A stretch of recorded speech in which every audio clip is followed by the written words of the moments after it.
আজই ডাউনলোড করুন আর এনজয় করুন আপনার পছন্দের শো। আর সেটা তুমি খুব ভালো করে জানতে, আর এই কথাটা এতদিন ধরে তুমি আমার থেকে লুকিয়ে রেখেছিলে। আজ সকালে সাক্ষ্যজিৎ বাবুদের বাড়িতে যে কীর্তনটা শোনালেন ওটাই শোনান। It's my order.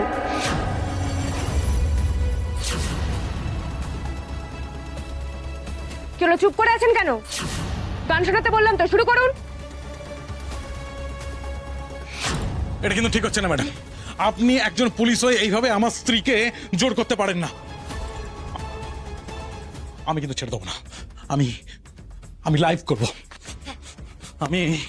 আমি লাইভ করে আমি সবাইকে জানাবো যে আপনারা দুজন ফোর্সফুলি আমার বাড়িতে ঢুকে উজ্জুতি শুরু করে দিয়েছেন। একজন পুলিশ অফিসার হয়ে আপনি সাধারণ মানুষকে হ্যারাস করতে পারেন না। দেখবো তারপর আপনার পুলিশের পোশাক কি করে থাকে। আমি লাইভ করবো। তুই সাহস, হ্যাঁ? তুই আমার সামনে দাঁড়িয়ে মহাগরিকে থ্রেট দিচ্ছিস? কি করবি তুই? ছাড়বো না আমি ওকে, শেষ করে দেবো। আপনার সামনে আমার স্বামীর গায়ে উনি হাত তুলছেন আর আপনি চুপ করে দাঁড়িয়ে দেখছেন। শান্ত হন আপনি, ছাড়ুন। না, আমি ছাড়বো না ওকে। সাক্ষ্যজিৎ চ্যাটার্জি, লিভ হিম। আপনি কারোর গায়ে হাত তুলতে পারেন না। আসুন আমার সাথে।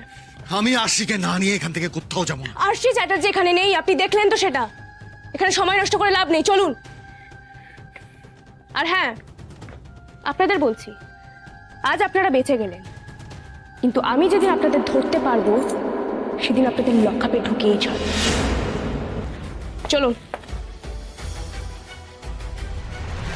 মহাগরি, তুমি কেন আমাকে এখানে নিয়ে এলে? মহাগরি, তুমি নিজেও ভালো করে জানো ওরা মিথ্যে বলছে। ওরাই আশিকে লুকিয়ে রেখেছে। বুঝতে পারছি, কিন্তু প্রমাণ কোথায়? দুঘা মার পড়লেই প্রমাণ বেরিয়ে আসতো। না, ওভাবে প্রমাণ পাওয়া যায় না। সেদিন জয়জিৎ সেন শর্মা যে আমাদের কিডন্যাপ করে জ্বালিয়ে দিতে যাচ্ছিল তার প্রমাণ আছে আপনার কাছে? অথচ লোকদের মেরে তো আপনি পাটপাট করে দিয়েছিলেন। আমিও সবটা বুঝতে পারছি মিস্টার চ্যাটার্জি, কিন্তু প্রমাণের অভাবেই আমি আটকে যাচ্ছি। তা বলে মারপিট ঝামেলা করে কোনো লাভ নেই, আর সেটা সঠিক রাস্তাও নয়। তাহলে সঠিক রাস্তাটা কি? আপনি চিন্তা করবেন না, আমি 24 ঘন্টা ওদের উপর নজর রাখার ব্যবস্থা করছি। ওরা কখন কোথায় যাচ্ছে, কি করছে, আমাদের সবটা জানতে হবে। তারপর ওদের রেড হ্যান্ডেড ধরতে হবে। আপনি আমার উপর ভরসা রাখুন। আপনি যখন আমার কথা মেনে নিজের হাতে আইন তুলে নেননি, তখন আমিও আপনাকে কথা দিচ্ছি, আপনার স্ত্রীকে আমি খুঁজে বের করব। ওর কথা শুনে সত্যি বেশ ভরসা হচ্ছে বাজেনবাড়ি। আমি কি তবে খুব তাড়াতাড়ি আমার আশিকে আমার কাছে পাবো? চলুন, আমাদের বেরোতে হবে। আমি ড্রাইভার দাদাকে একটা ফোন করি। মহাগরি, একটা রিকোয়েস্ট আছে। বলুন। আমি যে আশিকে খুঁজছি এই ব্যাপারটা প্লিজ গোপন রেখো। কারণ 23 বছর আগে ওই যে আমার পরিবারকে শেষ করে দিয়েছিল। আশি আর আমার সন্তানকে শেষ করে দিতে চেয়েছিল।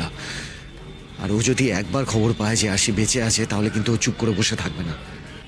আর তোমার ডিপার্টমেন্টেই এমন লোক আছে যারা আসলে জেজের সাথে হাত মিলিয়ে কাজ করছে, and you know that very well. চিন্তা করবেন না, ব্যাপারটা কনফিডেন্সিয়ালি থাকবে। Thank you. চলুন।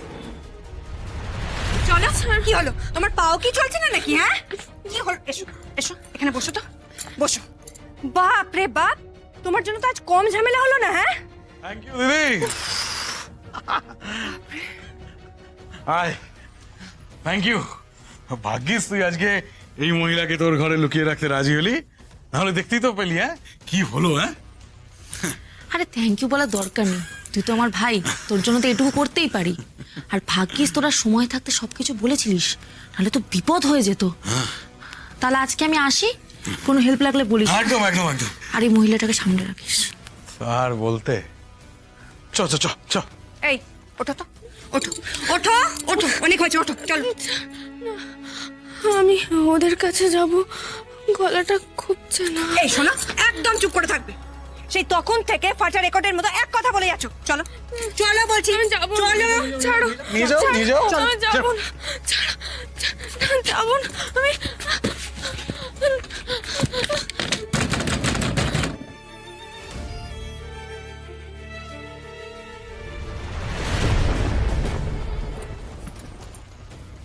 আজ যেটা হলো সেটা একদম ভালো হলো না। একবার পুলিশ যখন আরশি চ্যাটার্জির খোঁজ নেওয়া শুরু করেছে তখন পুলিশ এখানে বারবার আসবে, বারবার ওই মহিলার কথা জিজ্ঞেস করবে। আজ আমরা চোর বাঁচান বেঁচে গেছি, কিন্তু এইভাবে ওই মহিলাকে আর লুকিয়ে রাখা সম্ভব নয়। আমাদের এখান থেকে অন্য কোথাও চলে যেতেই হবে, যেখানে পুলিশ আমাদের কোনো ট্রেস না পায়। ঠিকই বলেছ, আজ রাতটা পেরোতে দাও, কাল ভোরেই ওই মহিলাকে নিয়ে চন্দননগর ছেড়ে চলে যাব।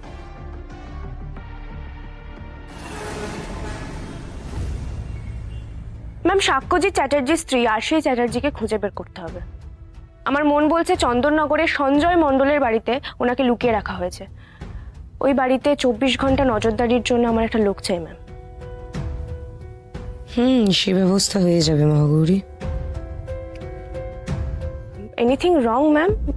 মানে আপনাকে একটু অন্যরকম লাগছে।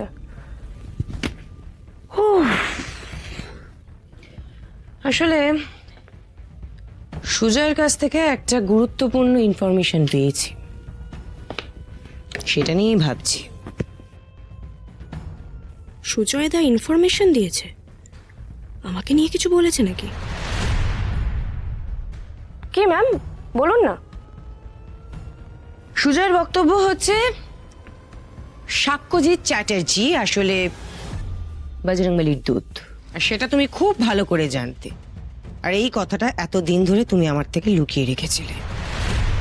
আচ্ছা, তার মানে আটকাতে না পেরে সুজয়দা সবটা ম্যামকে জানিয়েছে।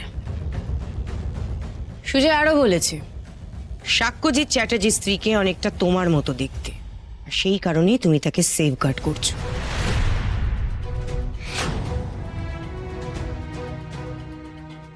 চুপ করে আছো কেন মহাগৌরী? সত্যিটা বলো, বলো।